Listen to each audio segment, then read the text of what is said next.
untuk membersihkan penyakit yang ada di dalam kolbu kita. Kolbu bukanlah artinya sebagai hati. Kolbu itu artinya adalah kolbu yang bersifat metafisik atau yang tidak bisa dilihat oleh mata, yaitu tempat di mana tersimpannya segala sifat, baik sifat baik maupun sifat buruk yang ada dalam diri manusia, yang Allah sebutkan di dalam Al-Quran maupun disabdakan oleh Rasulullah Sallallahu Alaihi Wasallam. Sifat-sifat buruk yang ada dalam kolbu kita itu bisa hilang, bisa kita bersihkan dengan caranya adalah berzikir.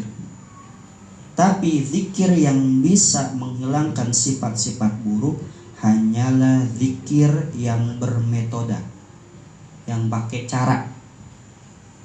Dan menggunakan cara itu diajarkan oleh seorang guru, namanya mursyid, pembimbing. Yang mana mursyid ini pun diajarkan oleh gurunya sampailah kepada Rasulullah Sallallahu Alaihi Wasallam. Nah, cara membersihkannya itu dengan zikir yang mengikuti mursyid, dan mursyid pun mengikuti wali-wali Allah yang memang membersihkan kolbunya dengan zikir.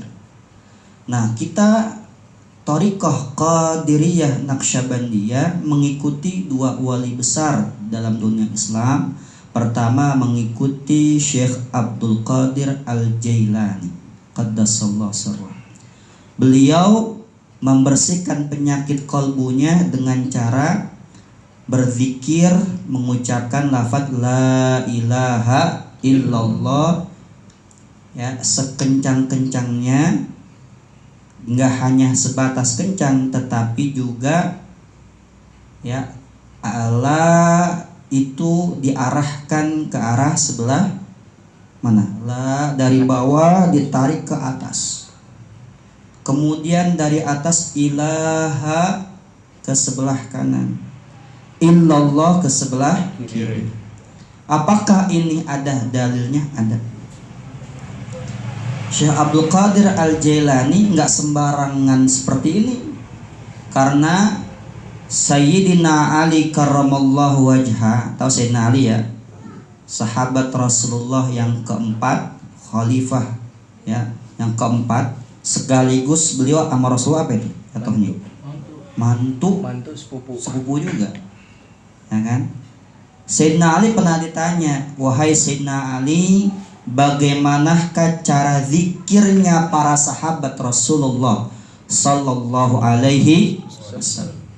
Sayyidina Ali menjawab, idza dzakarullaha ya tamadu kama tamidu syajaratu fi yaumir rih.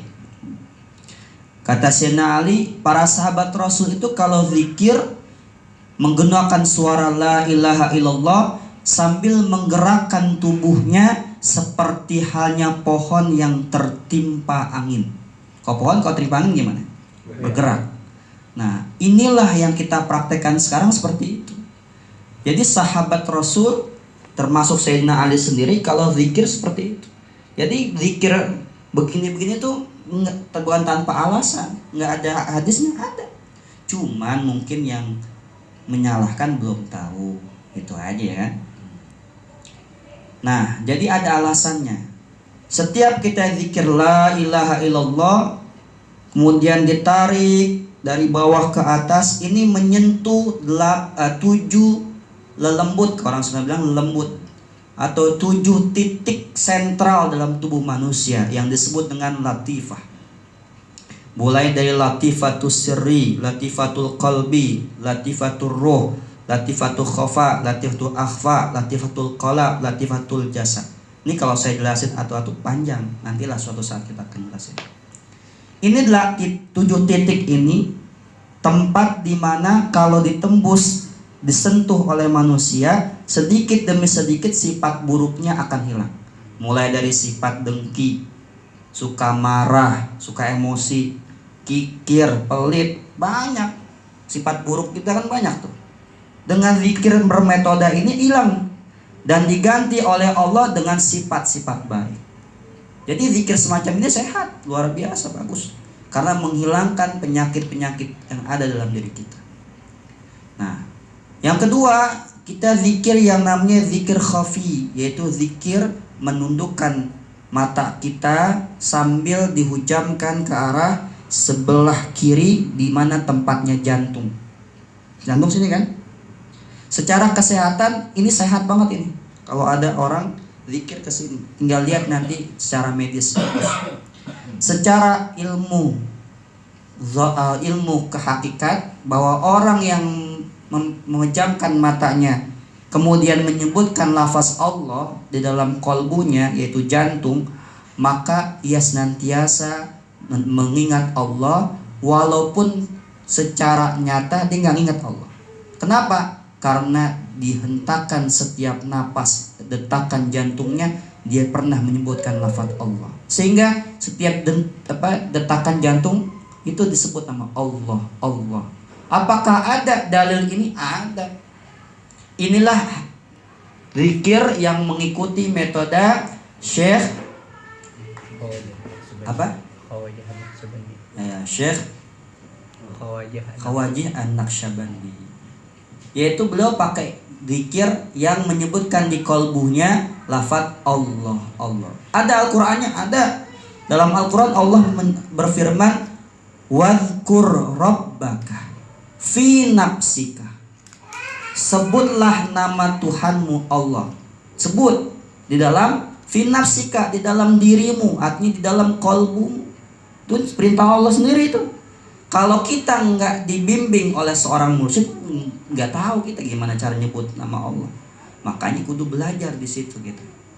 Nah, jadi manfaatnya kita zikir malam ini bertepatan juga dengan malam nisfu Sya'ban, ya. Karena orang yang berzikir, insya Allah sedikit demi sedikit penyakit kolbunya akan hilang. Ingat nih malam nisfu Sya'ban, orang yang melakukan aktivitas membaca Al-Quran, ya, berzikir di malam ini, dosanya Allah hapuskan.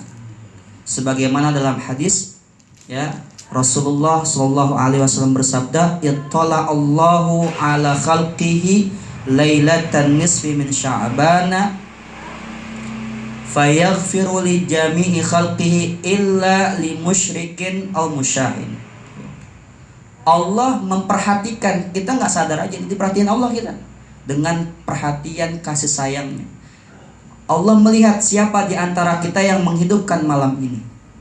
Karena dianjurkan oleh Imam Syafi'i 5 malam nggak harus dihidupin. Maksud dihidupin itu dengan apa? Dengan ibadat. Pertama malam Jumat. Tuh. Kedua malam Idul Adha. Ketiga malam Idul Fitri. Keempat awal malam bulan Rajab. Dan terakhir malam nisfu Sya'ban. Kenapa? Karena di malam tersebut Allah biasanya turun rahmatnya itu di sepertiga malam, di hari-hari biasa. Tapi khusus malam nisfu Sya'ban, Allah turunkan rahmatnya mulai matahari terbenam sampai nanti fajar shadiq atau subuh tiba. Itu panjang waktunya tuh. Sehingga kata Allah dalam hadis Rasulullah, siapa yang berdoa, aku ijabah, aku kabulkan doanya. Kita minta apa aja makanya ya kabul sama Allah. Siapa yang minta ampun, Allah ampunin dosa. Siapa yang minta lagi punya masalah supaya selesai masalahnya, Allah akan selesaikan masalah. Allah akan carikan jalan atau solusinya dan lain sebagainya. Cuma satu syaratnya yang Allah nggak ampunin, yang Allah nggak perhatikan dengan kasih sayangnya. Pertama, orang musyrik yang menyekutukan Allah. Allah nggak reken, yang Allah abain tuh orang itu.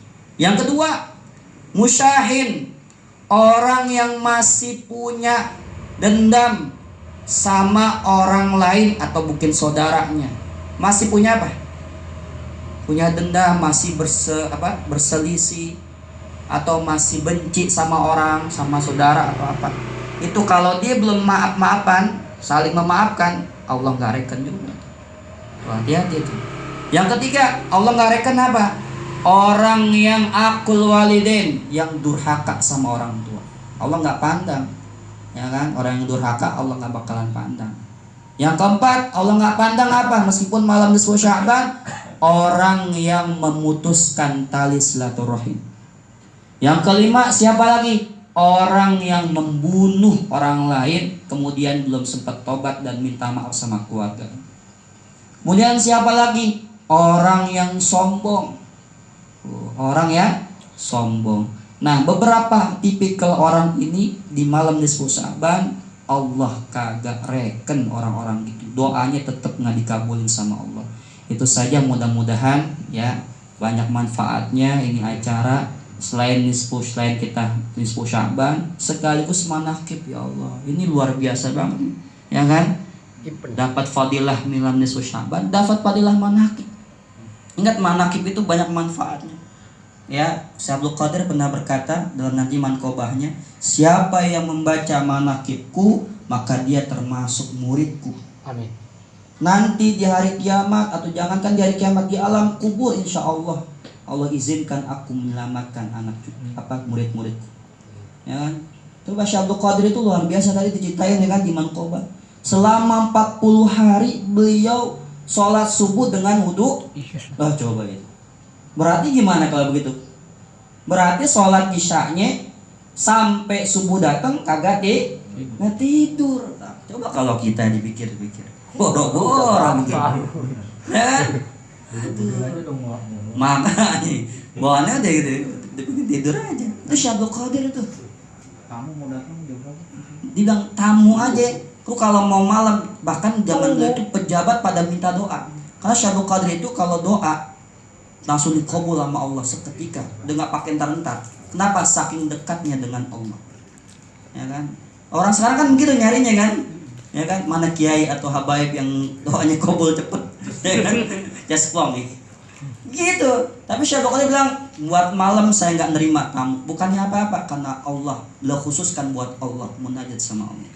Ya, ini pelajaran buat kita. Mudah-mudahan ya rumah ini juga pastinya ya, kalau ada orang yang ahli hikmah, masya Allah nih rumah nih pancaran sinar berkah, sinar rahmat dari Allah Subhanahu Wa Taala, nggak bendung. Dan kita juga nih yang ikut ke sini dapat sinar cahaya dari Allah Subhanahu Wa Taala, keberkahan dan karomah Syekh Abdul Qadir Al-Jailani, juga guru-guru kita.